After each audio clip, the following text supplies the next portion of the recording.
Արցախ լիսկավոր իր խաղային աշիվը 1000 եւ ավելի դրամով։ Ու տաժ 2 նոր Hyundai-ներից մեկ։ 8-րդ ասուլիս անցնում է այսպիսի ֆորմատով եւ այս անգամ նույնպես ուզում եմ ասուլիսը սկսել 100 փաստերի հրապարակմամբ։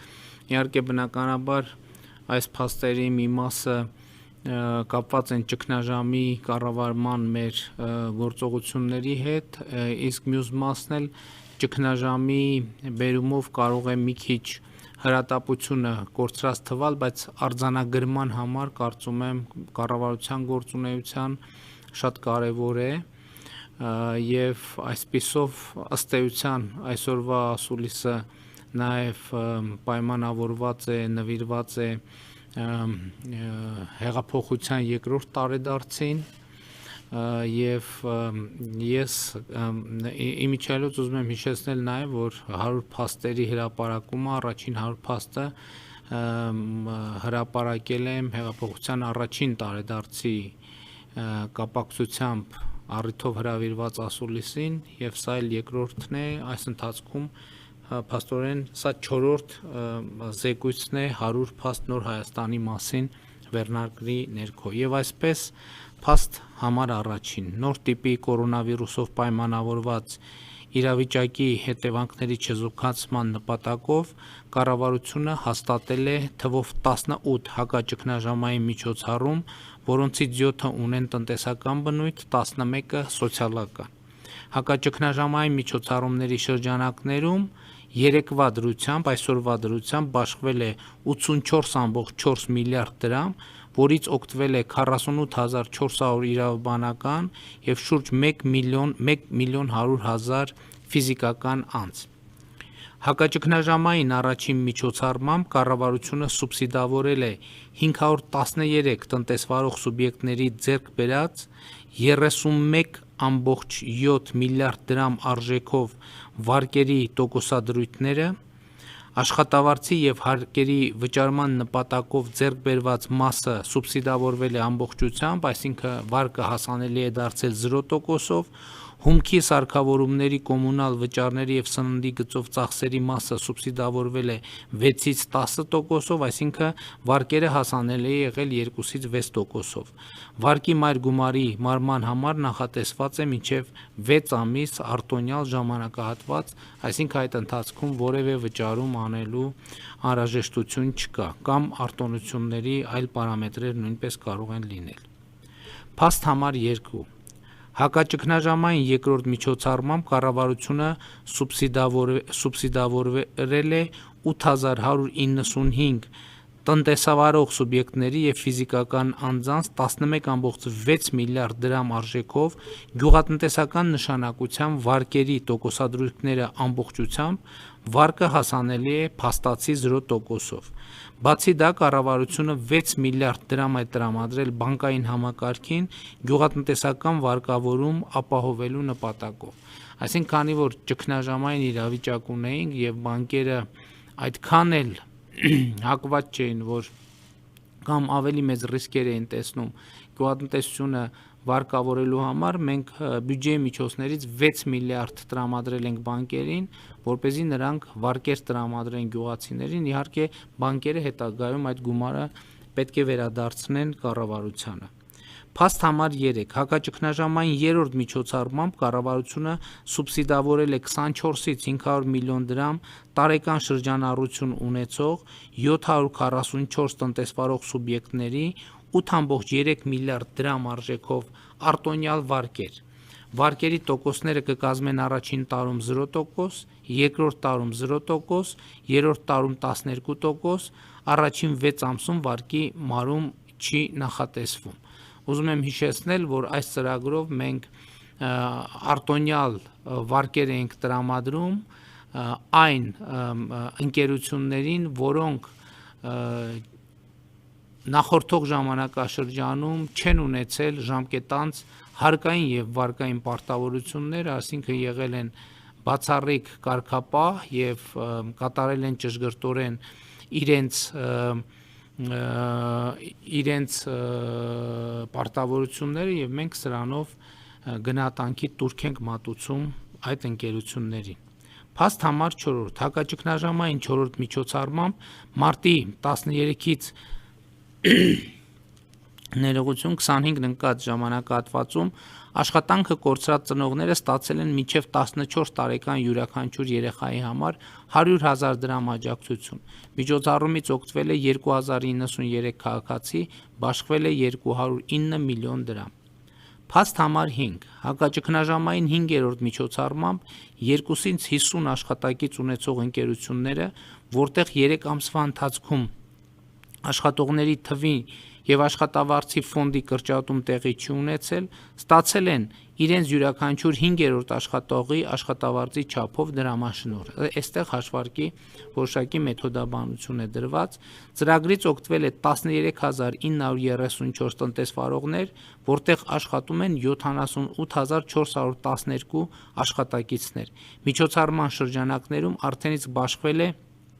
2.2 միլիարդ դրամ։ Փաստ համար նախորդ փաստի հետ կապված ուզում եմ ընդգծել, որ չնայած մենք ամեն 5-րդ աշխատողի աշխատավարձի չափով ենք դրամաշնորհը վճարում, բայց սրանով նաև քաջալերում ենք ընկերություններին, որ պահպանեն նաև մյուս 78412 աշխատատեղերը, որովհետև եթե հետաշխատատեղերը կրճատվեն եւ աշխատավարձի ֆոնդը կրճատվի, արդեն այս ծրագրից նրանք չեն կարող օգտվել։ Փաստ համար 6. Հակաճգնաժամային 6-րդ միջոցառմամբ մարտի 13-ից 30 ընկած ժամանակահատվածում աշխատանքից ազատված անձինք, ովքեր չունեն մինչև 14 տարեկան երեխա, ստացել են 68,000 դրամ աջակցություն։ Ծրագրից օգտվել է 7925 քաղաքացի, ծրագրով բաշխվել է 539 միլիոն դրամ։ Փաստ համար 7. Հակաճգնաժամային 7-րդ միջոցառմամբ մարտի 30-ի դրությամբ աշխատանք չունեցող հղի կանայք, ում ամուսինները նույնպես չեն ունեցել աշխատանք, ստացել են 100,000 դրամ աջակցություն, ծրագրից օգտվել են 9475 կանայք, բաշխվել է 921 միլիոն դրամ։ Սրանք արդեն փաստացի վճարված գումարների մասին է։ Փաստ համար 8. Հակաճգնաժամային 8-րդ միջոցառմամբ կառավարության կողմից սահմանված տուժած ոլորտների վարձու աշխատողները եւ անհատ ձեռնարկատերերը ստացել են աջակցություն, աշխատողները իրենց գրանցված աշխատավարձի կեսի չափով, անհատ ձեռնարկատերերը եռամսյակի շրջանառության 10%-ի չափով։ Ծրագրից օգտվել է 120,828 քաղաքացի, բաշխվել է 8 միլիարդ 24 միլիոն դրամ, 8 միլիարդ 240 միլիոն դրամ, մեկ անձի միջին աջակցության չափը կազմել է 68200 դրամ։ Փաստ համար 9. Հակաճգնաժամային 9-րդ միջոցառմամբ 0-ից 18 տարեկան երեխա ունեցող ընտանիքները, որտեղ երկու ծնողներն էլ չունեն գրանցված աշխատանք, ստացել են յուրաքանչյուր երեխայի համար 26500 դրամ աջակցություն։ Ծրագրից օգտվել է շուրջ 166,000 երեխա, բաշխվել է 4.4 միլիարդ դրամ։ Փաստ համար 10. Հակաճգնաժամային 10-րդ միջոցառմամբ միկնոր ձեռնարկատիրության սուբյեկտ հանդիսացող տնտեսվարողները ստացել են եռամսյակի շրջանառության 10%-ի չափով աջակցություն։ Ծրագրից օգտվել է 6157 տնտեսվարող, բյուջեն 317 միլիոն դրամ, մեկ սուբյեկտի միջին աջակցության չափը կազմել է 51500 դրամ։ Ուզում եմ ուշադրություն հրավիրել այս եւ նաեւ 8-րդ ծրագրով ըստ էության այն տնտեսվարողները, ովքեր պարտաճանաչ գրանցել են հսկիչ դրամարկային մեքենաներով իրենց ՀԴՄ կտրոնները, նրանց աջակցության չափը էականորեն ավել է եղել, քան նրանք, ովքեր ընդհանրապես չեն գրանցել շրջանառությունը, ինչը անել պարտավոր էին օրենքով։ Փաստ համար 11. Հակաճգնաժամային 11, 12 և 16-րդ միջոցառումներով կոմունալ ծառայությունների վարձավճարների 30-ից 50%-ի չափով աջակցություն են ստացել այն բնակիչ բաժանորդները, որոնց բնական գազի սպառման գծով փետրվար ամսվա ծախսը կազմել է մինչև 40,000 դրամ, էլեկտրական էներգիայի սպառման գծով փետրվար ամսվա ծախսը կազմել է մինչև 25,000 դրամ, խմելու ջրի մատակարարման մարտ ամսվա ծախսը կազմել է մինչև 3,000 դրամ։ Ծրագրից օգտվել է 486.434 ընտանիք, բաշխվել է 4.7 միլիարդ դրամ։ Փաստ համար 12 Հակաճգնաժամային 13-րդ միջոցառմամբ նպաստառու ընտանիքները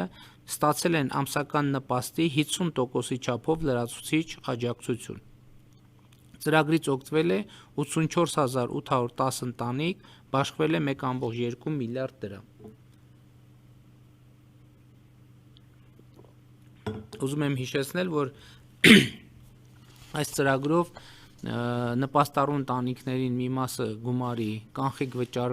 վճարվել էր, մյուս մասը վճարվել էր նրանց կոմունալ ծախսերի դիմաց։ Փաստ համար 13 Հակաճգնաժամային 14-րդ միջոցառմամբ բարձրագույն եւ հետբուհական կրթական ծրագրեր իրականացնող ուսումնական հաստատություններում սովորող 3508 ուսանողներ, որոնց միջին որակական գնահատականը բարձր է 90-ից, ստացել են 2020 թվականի երկրորդ կիսամյակի ուսման վարձի փոխհատուցում, ավարտական կուրսի ուսանողները 100%-ի չափով, մյուս կուրսերի ուսանողները 75%-ի չափով։ Պակաս մոգ ունեցող ուսանողները հնարավորություն են ձեռք բերել օգտվել 0.4% տոկոսադրույքով վարկերից, որոնց մայր գումարի մարումը կսկսի բուհը ավարտվելուց հետո։ Ծրագրի բյուջեն կազմել է 1 միլիարդ դրամ։ Իդեպ այս ծրագրի հետ կապված ասվում էր, թե ինչու ենք մենք օգնում միայն բարձր առաջադիմություն ունեցող ուսանողներին, մենք օգնում ենք առանց բացառության բոլոր ուսանողներին, պարզապես բարձր առաջադիմություն ունեցողներին օգնում ենք ավելի շատ, որովհետև նրանք աշխատել են ավելի շատ, իսկ ցածր առաջադիմություն ունեցող ուսանողներին օգնում ենք ավելի քիչ, որովհետև նրանք աշխատել են ավելի քիչ։ Եվ ուզում եմ ասել, որ մենք բանկային համակարգի հետ ունենք պայմանավորվածություն, որ ուսանողական վարկերի տրամադրման ընթացակարգերը կպարզեցվեն, կհեշտացվեն, եւ եթե չլինեն անհաղթահարելի խոչընդոտներ, պատճառներ, որևէ ուսանողի չեն մերժի ուսանողական վարկի տրամադրումը, եւ ելի ուզում եմ ընդգծել, որ նրանք ուսումնառության ընթացքում այդ վարկի մայր գումարը ընդհանրապես չեն վճարում, սովորում են, հետո աշխատանք են գտնում, հետո արդեն երբ որ ունեն աշխատանք, այդ ժամանակ են վճարում։ Կիրականացվի Հայաստանի բարձրադիր գոտիների գետերի ափապաշտպան շերտերի ծառատունկ, որի շրջանակներում կստեղծվի շուրջ 1000 աշխատատեղ, որտեղ կարելի է վաստակել օրական մինչև 10,000 դրամ։ Ծառատունկը կմեկնարկի մայիսի 18-ից, այսինքն երկուշաբթի օրվանից։ Փաստ համար 15 Հակաճգնաժամային 17-րդ միջոցառմամբ 10-ից 30 միլիոն դրամի դրամաշնորհներ կամ համաֆինանսավորում կստանան բարձր տեխնոլոգիաների ոլորտի տնտեսվարողներ։ Այսինքն սրանով մենք խթանում ենք բարձր տեխնոլոգիական ոլորտը, դրամաշնորհներ ենք տրամադրում, այն ծրագրի իհարկե որոշակի չափանիշներ կան, որովհետև սա չի նշանակում ով բարձր տեխնոլոգիական ոլորտի ընկերություն է միանգամից ստանում է դրամաշնորհը, որոշակի չափորոշիչներ են սահմանվել, ձևավորվել է հանձնաժողով, ընդ որում այդ հանձնաժողովում պետական մասնակցությունը լինելու է գրեթե զրոյական, այսինքն լինելու են ոլորտի հեղինակավոր մասնագետներ, ովքեր որոշելու են այն հաջողված նորարարական եւ հեռանկարային ծրագրերը եւ 10-ից 30 միլիոն դրամի դրամաշնորհ է տրամադրվելու այդ ընկերություններին։ Փաստ համար 16 Հակաճգնաժամային 18-րդ միջոցառմամբ 2-ից 100 աշխատող ունեցող այն ընկերությունները, որոնք փետրվար, մարտ, ապրիլ ամիսներին իրենց աշխատատեղերը չեն կրճատել, իսկ աշխատավարձի ֆոնդը կրճատել են ոչ ավել քան 5%-ով, կստանան դրամաշնորհ յուրաքանչյուր 5-րդ աշխատողի աշխատավարձի չափով։ Այս մեր 18-րդ միջոցառումը նման է որոշակիորեն հակաճգնաժամային 5-րդ միջոցառմանը, այն տարբերության, որ այս պարագայում մենք մինչև 100 աշխատող ընկերություններին ենք դարձնում պոտենցիալ շահառու եւ հնարավորություն ենք տալիս, որ 5%-ի չափով աշխատավարձի ֆոնդի փոփոխություն տեղի ունեցած լինի, որովհետեւ այս ընթացքում մենք որոշակի հազանգեր ստացանք, որ հնարավոր է, որ նախորդ ամիսներին օրինակ պարգևավճար են վճարել եւ հիմա այդ պարգևավճարը եթե չի վճարվում, կարող է ստացվել, որ աշխատավարձի ֆոնդը փոխվել է եւ անարդար կերպով ընկերությունները շահառու չդառնան։ Հիմա մենք սա ձևակերպել ենք ծրագիրը եւ ընդլայնել։ Փաստ համար 17 Կառավարություն, համայնք, քաղաքասարակություն, մասնավոր սեկտոր համագործակցության արդյունքում միայնակ տարեցներին, բազմազավակ անապահով ընտանիքներին եւ այլ խոցերի խմբերին, ինչպես նաեւ ցուցումով ինքնամեկուսացվածներին տրամադրվել է ավելի քան 50,000 սննդային եւ հիգիենիկ պարագաների փաթեթ, միջինում 13,000 դրամ արժողությամբ, բնականաբար անվճար է տրամադրվել։ Փաստ համար 18 պետական պատվեր իրականացնող բժշկական կազմակերպությունների կորոնավիրուսային հիվանդությամբ պայմանավորված ֆինանսական դժվարությունները մեղմելու նպատակով մինչև 2020 թվականի հուլիսը թվով 119 բժշկական կազմակերպությունների ֆինանսավորումը կիրականացվի կանխավճարային սկզբունքով։ Սիրելի հայրենակիցներ, գիտեք, որ կորոնավիրուսի հետ պայմանավորված բուժ հաստատությունները հիմնականում այսինքն պլանային վիրահատություններ չեն իրականացնում եւ իրականացնում են միայն անհրաժեշտ անհետաձգելի վիրահատություններ եւ սրա պատճառով պետպատվերից նրանց ակնկալվող գումարները բնականաբար չէին ստացվելու եւ մենք որոշել ենք, որ այդ կանխավճարները համամասնորեն նաեւ կանխավճար տանք այդ հիվանդանոցներին, որպեսզի նրանք ֆինանսական խնդիրներ չունենան։